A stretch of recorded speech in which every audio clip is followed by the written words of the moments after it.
Il y a quelque chose qui reste, même quand il s'en va. Tu le sens? Quelque chose qui demeure dans l'air, dans les souvenirs silencieux, dans l'espace entre un message qui n'arrive pas et un cœur qui n'oublie pas. C'est comme si ta présence avait laissé des empreintes invisibles, non pas sur son corps, mais dans son âme. Et même s'il essaie de tourner la page, même s'il rationalise, se tait, nie, une part de lui te porte encore, parce qu'il y a des femmes que l'inconscient masculin ne parvient pas à effacer. Non pas parce qu'elles crient, supplient ou se plient, mais parce qu'elles parlent une langue qui touche des lieux où lui-même ne savait pas qu'il existait de la douleur ou du désir. Si ce type de réflexion te touche vraiment, peut-être est-ce ta place. Envisage de t'abonner à la chaîne. Ce langage n'est pas fait de mots ordinaires, il est fait de symboles. Jung disait que l'inconscient comprend le monde par des images, des archétypes, des énergies qui dépassent le rationnel.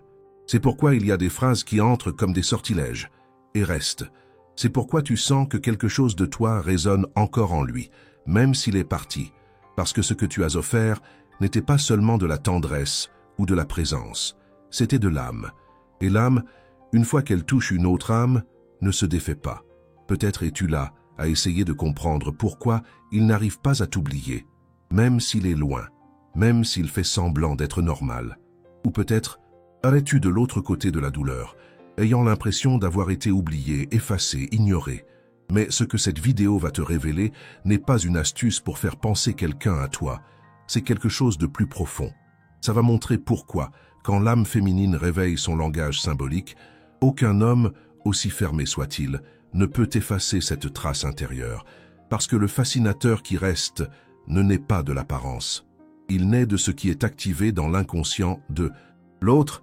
Si quelque chose dans cette vidéo t'a déjà fait respirer plus profondément, like maintenant, cela nous aide à continuer à partager des réflexions comme celle-ci. Et la femme qui connaît cette vérité, qui reconnaît son pouvoir symbolique et émotionnel, n'a pas besoin de supplier pour être rappelée. Elle est déjà là, gravée dans une couche silencieuse de sa psyché, comme un rêve qui revient, comme une voix qui réapparaît dans l'esprit quand le monde se tait. Clarissa Pinkola. Esté disait que la femme qui retrouve sa voix instinctive parle une langue que le masculin ne peut oublier. Et peut-être as-tu oublié la tienne. Peut-être t'es-tu tant tue pour être acceptée, comprise ou désirée, que tu t'es éloigné de ton propre son. Et pourtant, il a ressenti. Parce que ce qui est vrai dans l'âme n'a pas besoin d'être répété plusieurs fois. Une seule fois suffit, et ne s'efface jamais.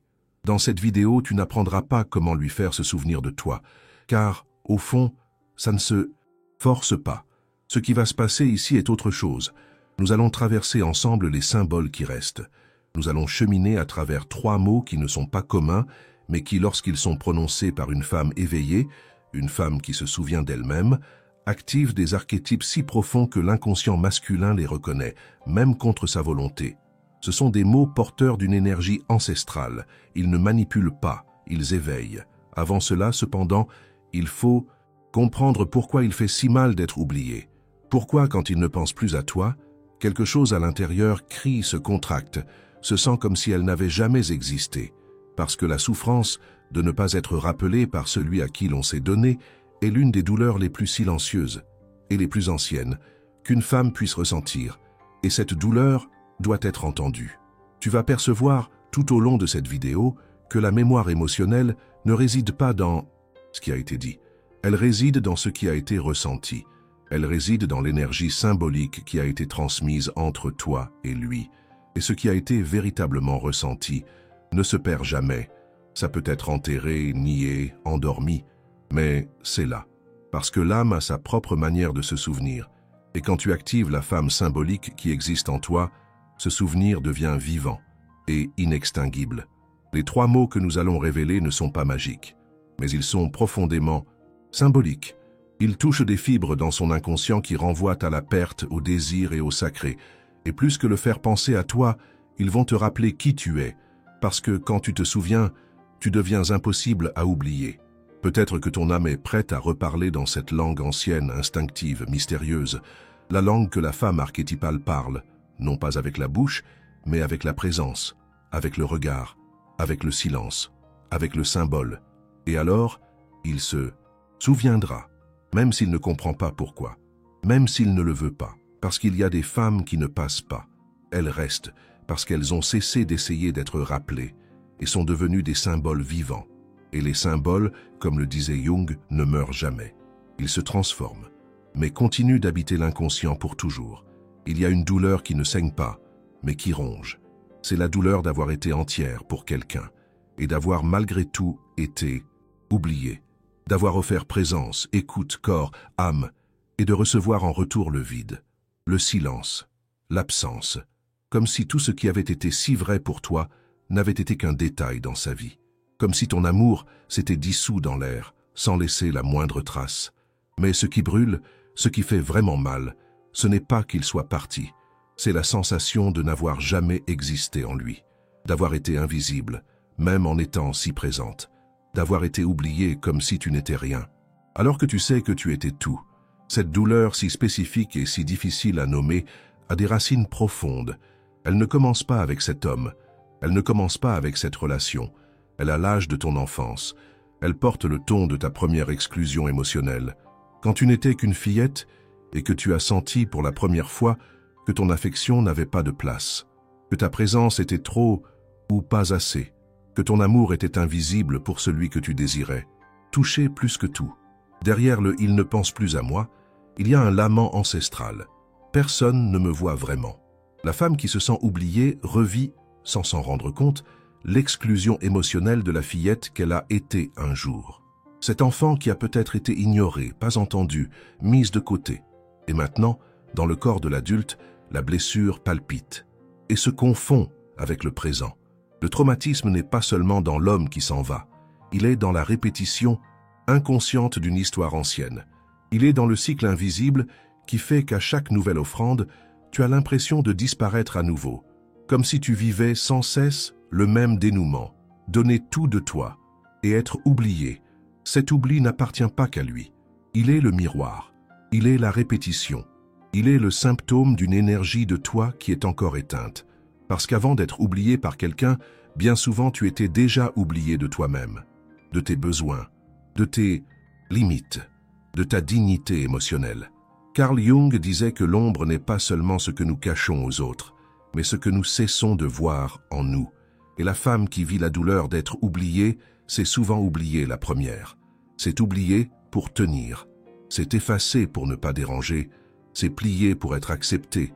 Et, dans ce processus, a perdu l'éclat qui faisait d'elle un symbole, et non une supplication. Il y a un vide émotionnel qui s'installe quand on n'est pas vu.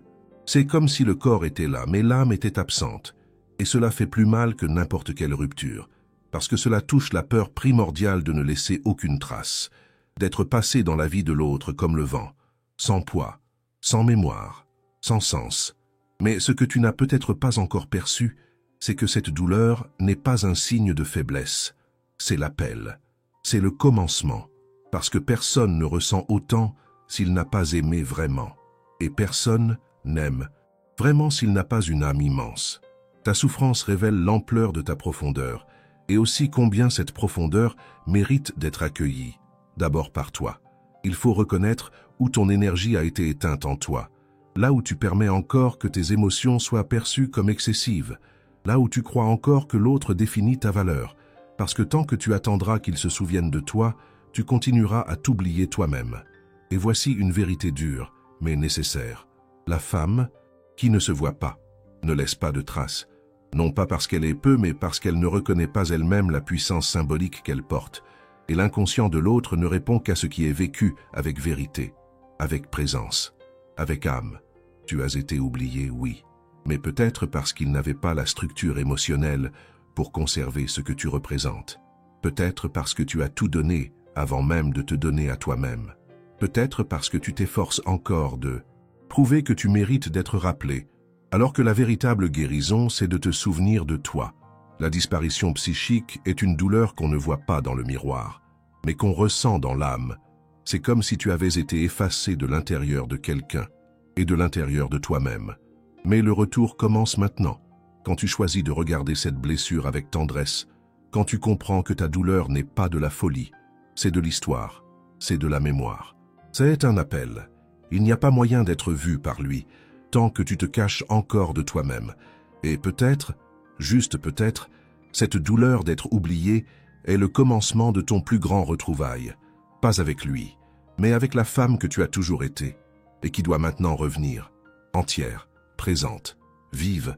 Toutes les femmes qui aiment profondément ne restent pas dans la mémoire émotionnelle d'un homme. Certaines se dissolvent, comme de la brume, même après s'être données entièrement. D'autres, cependant, même après peu de rencontres ou sans mots échangés, deviennent une présence constante, une cicatrice symbolique, une ombre douce qui l'accompagne même en silence. Et cela n'a rien à voir avec l'effort, la présence physique, l'insistance. Cela a à voir avec ce qui a été touché en lui ou non.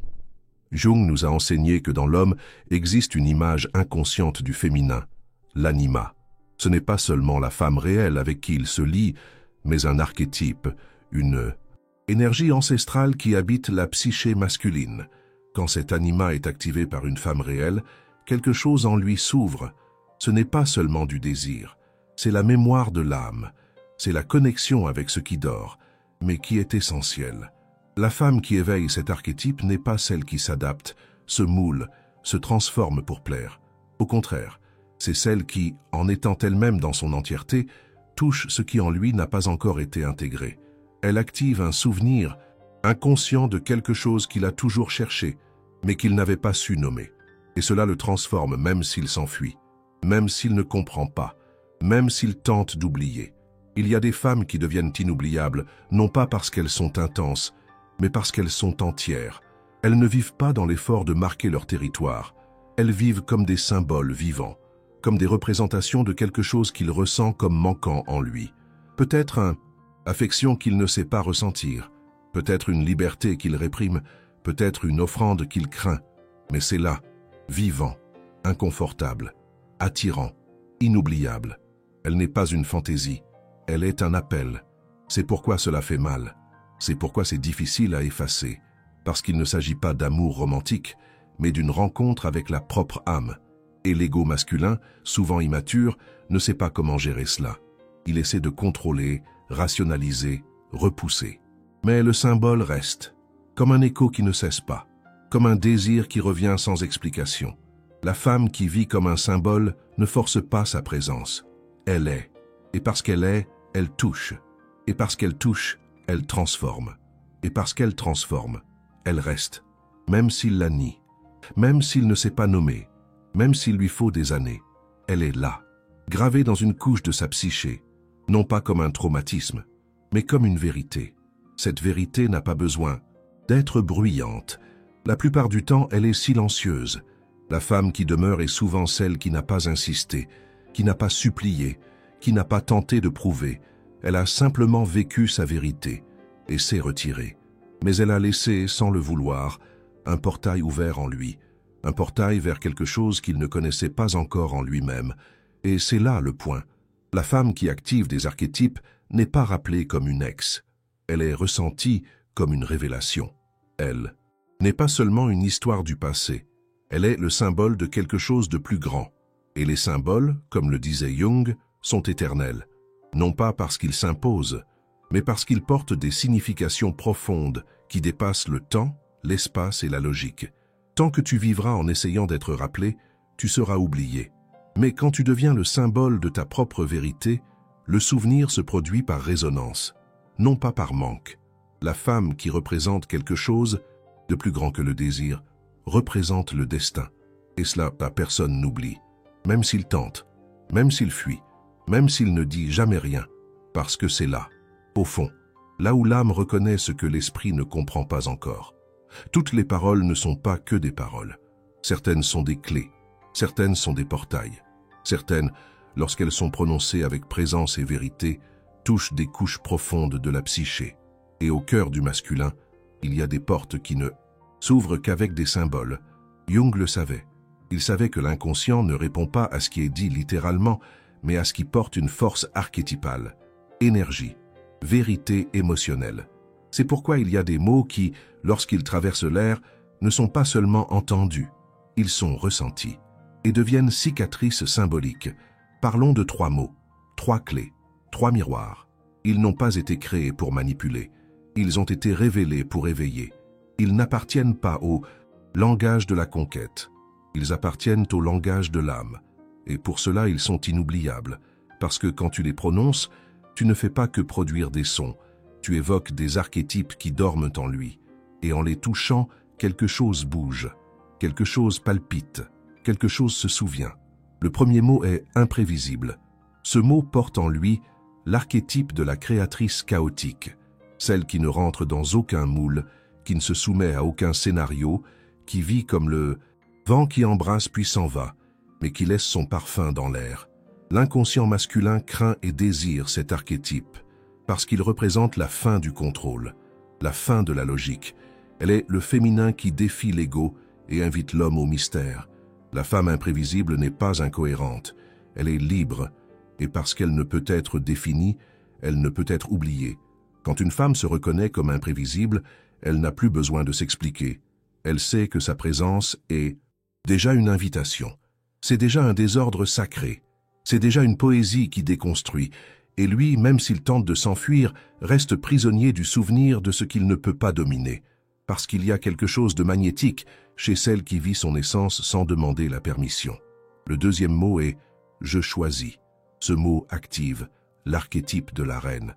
Pas de la princesse qui attend d'être choisie, mais de la souveraine qui décide. Celle qui regarde le monde avec présence et honneur, qui ne supplie pas mais affirme. Quand une femme dit « je choisis », elle sort de l'énergie de l'attente et entre dans l'énergie de la création. Et l'inconscient masculin le ressent. Il ressent qu'il est face à quelqu'un qui n'a pas besoin, mais qui peut, qui ne s'agenouille pas mais qui accueille. La femme qui choisit ne force pas, elle invite. Elle laisse l'expression de la dignité émotionnelle. Et quand elle dit « je choisis », même s'il ne comprend pas rationnellement, quelque chose en lui s'incline, parce que le masculin, dans son essence, cherche la femme qui s'est choisie elle-même en premier, qui s'est placée sur le trône de sa propre vie. Et là, elle devient inaccessible pour celui qui ne sait pas régner à ses côtés. Le troisième mot est « je me souviens », mais pas comme une nostalgie qui attend un retour, plutôt comme une autorité émotionnelle qui affirme son existence. « Je me souviens de moi, même si tu ne te souviens pas ». Cette phrase, prononcée avec vérité, est une flèche dans l'inconscient, parce qu'elle porte l'archétype de la guérisseuse, celle qui ne s'est pas perdue dans l'abandon, qui ne s'est pas effacée dans l'absence, qui sait qui elle est et qui, par conséquent, ne disparaît pas. Ce mot ne cherche pas à être rappelé, il s'affirme. Il dit « j'étais là, j'ai ressenti, j'ai été réel », et cela suffit. Et en faisant cela, il réveille en l'autre ce qui a été nié, ce qui a été caché, ce qu'il a tenté d'oublier, mais qui palpite encore, parce que personne n'efface totalement ce qui a été vécu avec l'âme. Et en disant « je me souviens », elle rend au masculin sa propre mémoire émotionnelle. Ces trois mots, imprévisibles, je choisis, je me souviens, ne sont pas des formules. Ce sont des symboles. Ce sont des miroirs de ce que la femme peut être quand elle renaît à sa vérité, quand elle cesse de chercher le regard de l'autre et se regarde dans le miroir de son âme. Ils fonctionnent non pas parce qu'ils sont magiques, mais parce qu'ils sont vrais. Et l'inconscient ne répond qu'à ce qui vibre d'authenticité. Utilisés en conscience, ces mots ne manipulent pas. Ils éveillent. Ils rappellent à l'homme qu'il a touché quelque chose de rare. Et en même temps, ils rappellent à la femme qu'elle n'a jamais cessé d'être entière, même quand elle a été oubliée, même quand elle a été niée, même quand elle a été laissée à l'orée du presque, parce que le véritable pouvoir n'est pas d'être rappelé. Il est de devenir impossible à oublier, non pas par l'effort mais par la présence, non pas par le manque mais par l'essence. Et quand la femme active ce champ symbolique, quelque chose change, en l'autre, dans le monde, en elle-même, parce que le langage de l'âme ne crie pas, mais résonne. Et cette résonance, aucun homme ne peut l'étouffer. Il y a un moment presque invisible où la femme sort d'elle-même. C'est quand elle commence à se plier, à se courber, à se taire pour être rappelée. Elle ne s'en rend pas compte immédiatement, mais elle n'est plus elle. Elle n'est que l'ombre de ce qu'elle croit qu'il veut. Et dans cette tentative de rester, d'être inoubliable, elle disparaît. Parce que le féminin qui supplie s'est déjà perdu de son essence. Et ce qui se perd de soi ne laisse pas de traces chez l'autre. L'amour ne s'implante pas par la force, il se sème par la présence. Mais quand la femme croit qu'elle doit crier pour être entendue, insister pour être vue, prouver pour être aimée, elle s'éloigne de sa vérité. Elle entre dans une énergie de manque qui vide, qui pèse, qui étouffe. Et l'âme masculine, même inconsciente, recule. Parce que ce qui est plein occupe naturellement de l'espace. Ne supplie pas pour avoir sa place. Telle est la tragédie silencieuse de nombreuses femmes sages, intenses, sensibles. Elles tentent d'être inoubliables par l'effort, l'insistance, l'excès. Et plus elles essaient, plus elles disparaissent. Parce que ce qui marque n'est pas le bruit, c'est le symbole. C'est le silence qui résonne. C'est l'absence qui pulse de présence. Et cela n'existe que lorsque la femme est centrée en elle, quand elle est un territoire et ne cherche pas ailleurs. Le féminin sacré n'appelle pas la reconnaissance. Il émane, il vibre, il réverbère, il touche parce qu'il est. Et ce qui est n'a pas besoin d'être rappelé, il est ressenti.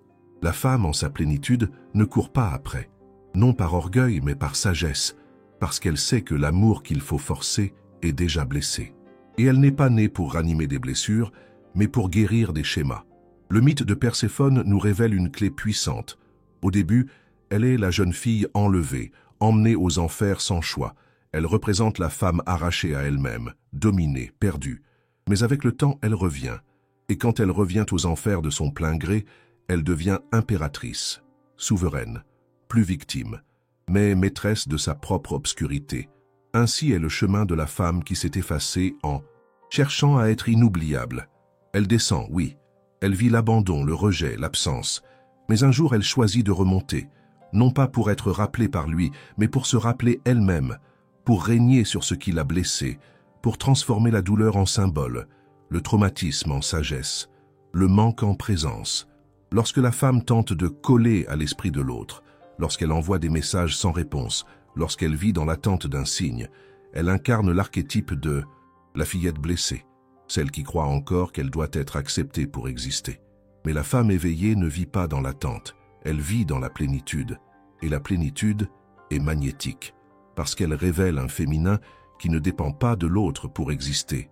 Et cela, l'inconscient masculin le ressent, et ne l'oublie pas. L'âme féminine, quand elle s'aligne sur sa vérité, cesse de chercher le regard de l'autre, et devient vision, commence à voir, commence à illuminer. Elle n'a pas besoin d'être rappelée. Elle est, et ce qui est ne s'efface pas. Ce qui est devient une légende silencieuse dans la psyché de l'homme qui l'a un jour touché. Ce qui reste n'est pas ce qui s'impose, c'est ce qui représente. Et la femme qui représente la liberté, la vérité, la présence, reste, même quand elle s'en va, même si l'autre ne comprend jamais rationnellement, parce que l'inconscient retient ce qui est symbolique, et le féminin qui déborde de lui-même ne passe pas. Il marque, il transforme, il règne. Alors, si aujourd'hui tu sens que tu as supplié pour de l'amour, que tu t'es vidé pour tenir, que tu t'es perdu en cherchant à être rappelé, sache, ce n'est pas une faiblesse, c'est le début du retour, c'est le présage du retour, parce que toute femme qui descend un jour monte, et quand elle monte, elle ne supplie plus, elle est simplement, et cela suffit, parce que celle qui est devient impossible à oublier, même dans le silence, même dans l'absence, même après la fin. Il y a un moment où l'absence devient si grande qu'elle commence à crier, non pas à l'extérieur mais à l'intérieur. Tu le sens, tu as l'impression qu'on t'a arraché quelque chose, qu'une part de toi est restée chez quelqu'un qui ne revient pas. Son silence devient un miroir. Et ce que ce miroir reflète souvent n'est pas seulement la nostalgie, c'est le vide de soi. Le manque que tu ressens de lui peut, en réalité, être le manque de toi-même. Au lieu de courir après sa présence, il y a une question qui s'impose subtilement comme un murmure de l'âme. Où as-tu cessé d'exister pour toi-même? Où as-tu disparu pour tenir dans l'histoire de quelqu'un? Parce que le véritable abandon ne commence pas avec l'autre. Il commence à l'instant où tu cesses de t'écouter, de te choisir, de te souvenir. Utiliser son silence comme un miroir est un acte de courage. C'est transformer l'abandon en rite de passage.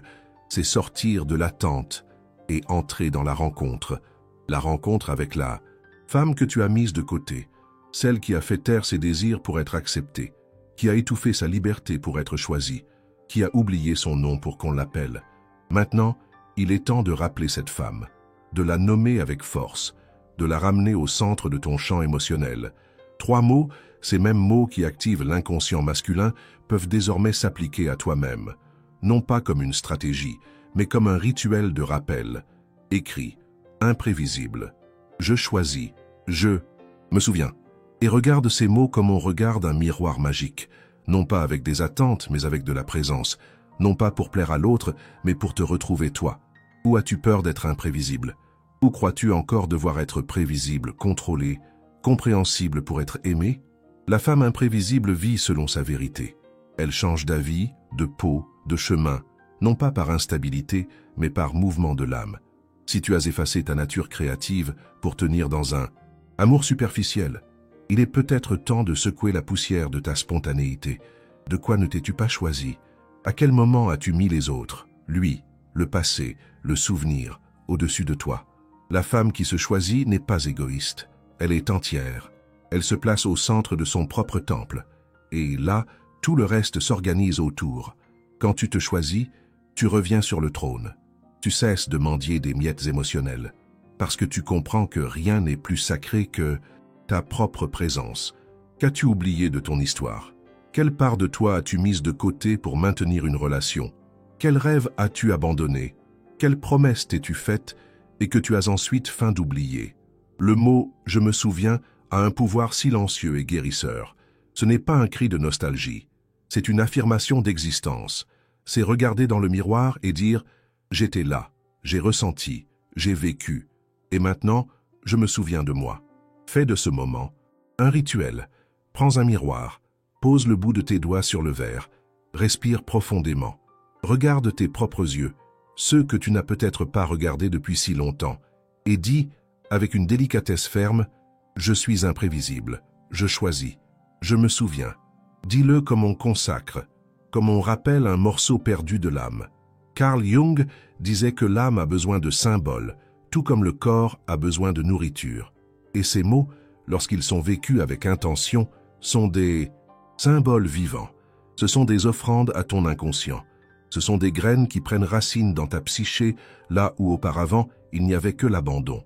En activant ton propre champ symbolique, tu sors de la prison de être rappelé et tu entres dans le territoire de vivre pleinement. Tu n'es plus une femme attendant un message, un geste, un retour. Tu es une présence en mouvement. Tu es un autel habité. Tu es un symbole incarné. Et quand tu deviens ce centre de signification, tu n'as plus besoin d'être rappelé par qui que ce soit. Parce que maintenant, c'est toi qui te souviens.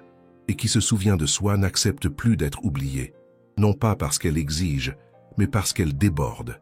Et ce débordement est ce qui te rend impossible à effacer. Non pas comme un vacarme, mais comme une trace, comme une vérité, comme une âme vivante en elle-même. Il y a des femmes qui passent, et il y a des femmes qui restent. La différence ne réside pas dans la beauté, dans le temps vécu, ou dans les promesses échangées.